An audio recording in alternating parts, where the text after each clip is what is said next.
День России в Абхазии ознаменовался не только праздничными мероприятиями, но и важным событием для сферы образования. На площадке Абхазского государственного университета прошло торжественное открытие Дома знаний. Открыл мероприятие ректор АГУ Олег Гварамия. Приветствуя гостей, он подчеркнул, что учиться и открывать для себя новое можно и нужно в любом возрасте. Создание этой уникальной образовательной площадки стало возможным благодаря тесному творческому и научно-практическому союзу Российского общества знания и АГУ. Открытие Дома знаний этой площадки, которая здесь в университете является той ценной основой, тем высокотехнологичным опорным элементом для того, чтобы наши студенты, ведь это именно для вас сегодня здесь, будет той площадкой, где ваши идеи, ваши смелые решения, какие-то дерзкие направления уже будут вершиться здесь. С Российским обществом знания мы сотрудничаем с 2025 года. За это время мы провели ряд совместных мероприятий. Учащиеся наших школ принимали активное участие в марафоне «Знания первые». Наши молодые ученые принимали участие в марафоне «Знания наука». Не так давно мы чествовали победителей конкурса «Знания лектор». Они сегодня ведут просветительскую работу среди учащихся общеобразовательных школ нашей страны.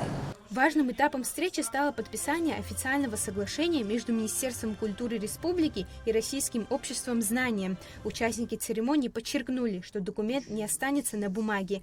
Это живая рабочая платформа, на которой Россия и Абхазия будут выстраивать долгосрочные проекты. Носилось, наверное, самой судьбой было предрешено, что это будет открыто именно вот в этот день, в этот праздник.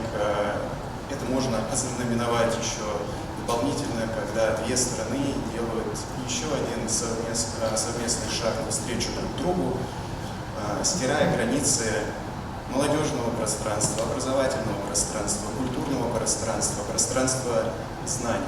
Открытие Дома знаний в Республике Абхазия на базе Абхазского государственного университета – это не просто какая-то формальность, это не просто открытие некой площадки. Это то, что даст нам всем, в первую очередь, нашим дорогим студентам, нашей молодежи, возможность познать очень интересные новые вещи, очень с технологической новой стороны.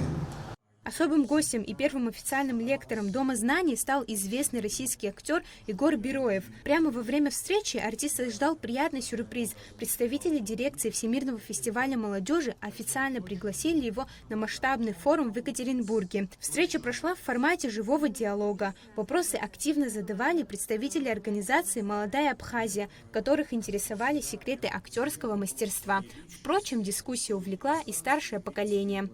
Сам актер признался, что восхищен энергетикой публики и отметил колоссальный потенциал новой площадки. Меня приняли очень круто, я не ожидал, меня помнят и знают, и любят здесь, и спрашивают, и как бы некоторых я просто даже узнаю, и есть много друзей. Но я давно уже не был, но не ожидал, что вот настолько это будет тепло и искренне. Интерактивные экраны, профессиональные студии для записи видео и лекционные зоны в распоряжении посетителей площадки. Здесь будут проводить просветительские марафоны, мастер-классы, исторические и научные лекции для школьников, студентов и всех желающих. Ирина Богателя, Дэвид Маргия, Абхазское телевидение.